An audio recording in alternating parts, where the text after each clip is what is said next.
Leadership, Tiga Generasi, Bicara Hidup dan Kepemimpinan. Karya Dedi Wijaya, Sarah Adiwinata bersama Anies Baswedan. Opening monolog pembuka. Assalamualaikum warahmatullahi wabarakatuh. Teman-teman, izinkan saya bertanya, kapan terakhir kali kita benar-benar percaya pada seorang pemimpin? Bukan karena baliho, bukan karena iklan, dan juga bukan karena janji, tapi karena hatinya. Hari ini, kita hidup di zaman yang penuh suara, tapi miskin keteladanan. Banyak yang bicara perubahan, tapi sedikit yang mau berubah.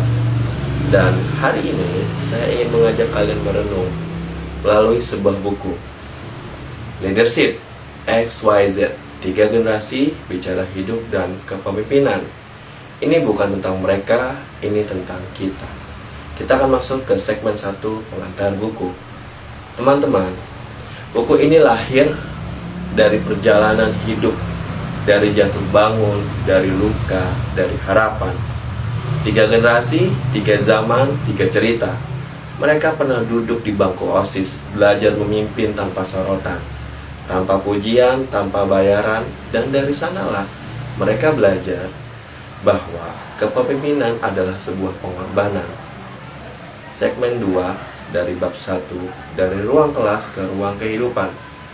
Bayangkan seorang remaja dengan seragam putih abu, memikul tanggung jawab untuk teman-temannya, tanpa pelatihan elit, tanpa konsultan, dan juga tanpa kamera. Hanya niat dan rasa takut untuk mengecewakan.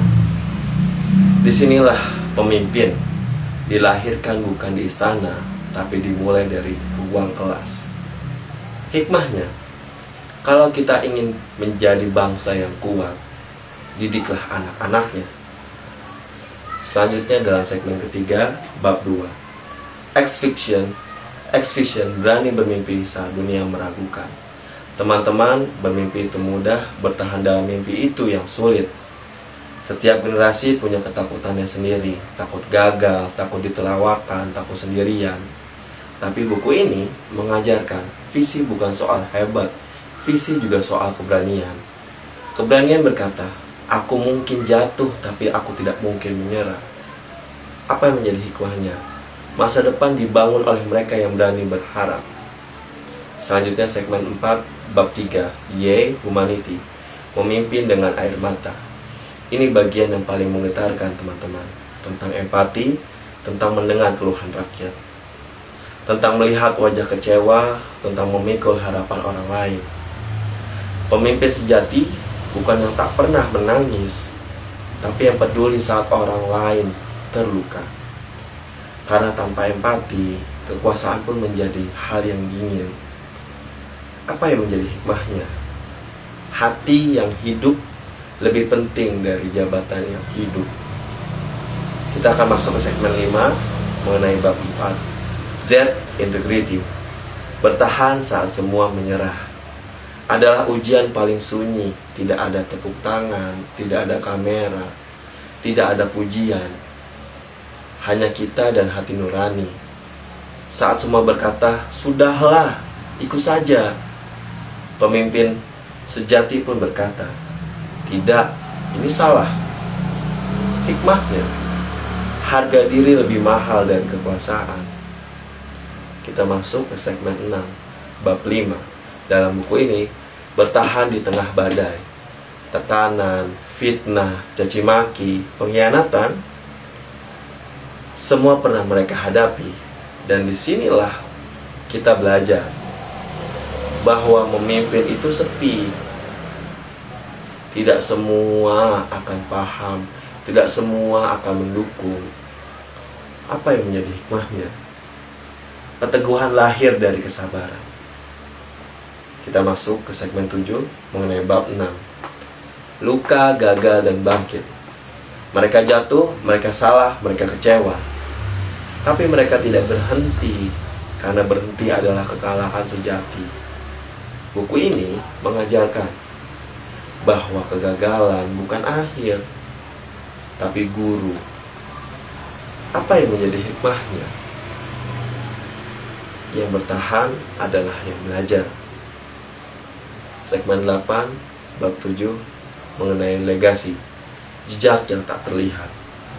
Apa yang akan kita tinggalkan? Nama, jabatan, foto, atau nilai, teladan, keberanian? Buku ini berkata, pemimpin sejati hidup di hati manusia. Yang menjadi hikmahnya, hidup bukan tentang dikenang, tapi tentang memberi arti. Kita masuk ke segmen 9, sebuah refleksi besar. Teman-teman, X berarti arah, Y berarti hati, dan Z berarti prinsip. 3 ini adalah fondasi hidup, bukan hanya untuk politisi, tapi untuk kita semua. Untuk kita yang sedang berjuang, yang sedang ragu, yang hampir menyerah. Dan sebagai penutup, sekaligus monolog akhir. Teman-teman, buku ini tidak membuat kita sempurna, tapi membuat kita jujur pada diri sendiri. Bahwa hidup itu berat, bahwa memimpin itu melelahkan, serta bahwa menjaga nilai itu menyakitkan. Tapi tanpa itu semua, hidup kehilangan makna. Kalau hari ini kita belum bisa mengubah dunia, jangan berhenti untuk mengubah diri. Kalau hari ini kita belum bisa memimpin bangsa, jadilah pemimpin bagi keluarga kita. Karena perubahan besar selalu lahir dari hati yang kecil, yang jujur. Saya, Fadil Muhammad Perdana Kusuma, terima kasih sudah mendengarkan dari hati bersama buku XYZ 3 Generasi Bicara Hidup dan Kepemimpinan, karya Dedi Wijaya, Sarah Ardiwinata bersama Anies Baswedan. Sekian dari saya. Wassalamualaikum warahmatullahi wabarakatuh. Terima kasih.